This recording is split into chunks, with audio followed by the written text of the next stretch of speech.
Nachádza sa v Martine na ceste na Martinské hole. Mám pre vás jeden skvost, ale predtým, ako vám ho predstavím, vám ukážem aj to, čo k nemu patrí. To, čo tu vidíte, je travertín zo Spišského podradia.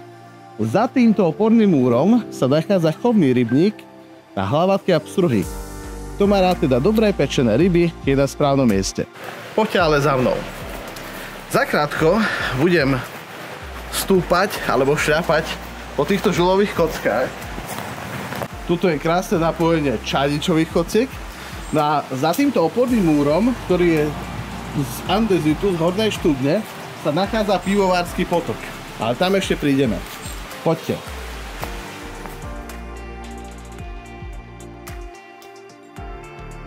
A tu už je nádherný vstup do pivovárskeho potoka, ktorý vás poteší, keď bude v lete tak teplo, ako je dnes.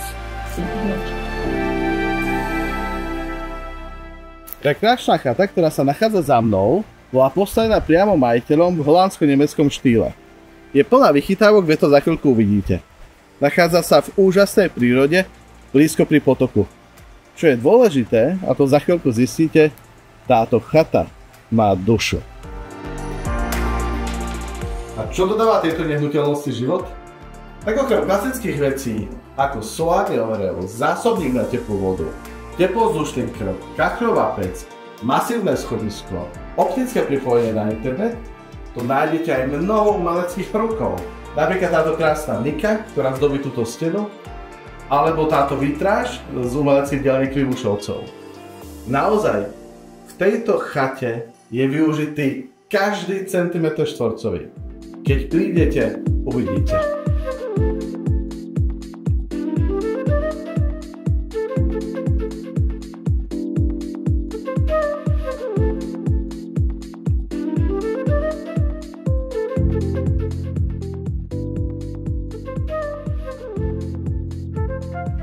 Nehnuteľnosti v tejto lokalite sa nepredávajú.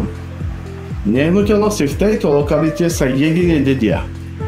No dnes máte vy možnosť si exkluzívne túto nehnuteľnosť kúpiť, a to s týmto výhľadom.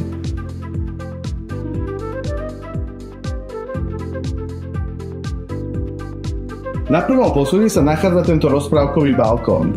A ja vstupujem do otvorenej vzdušnej miestnosti, kde okolo seba vidím nádherný nábytok na mieru z jasenového dreva.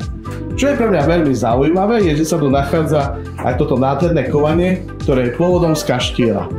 No a tu už vidím nádherný vikier, ktorý ma láka možnosťou pozerania do záhradky a je atypický tým, že je tu presklenenie, ktoré prestupuje zo spodnej miestnosti až nahor.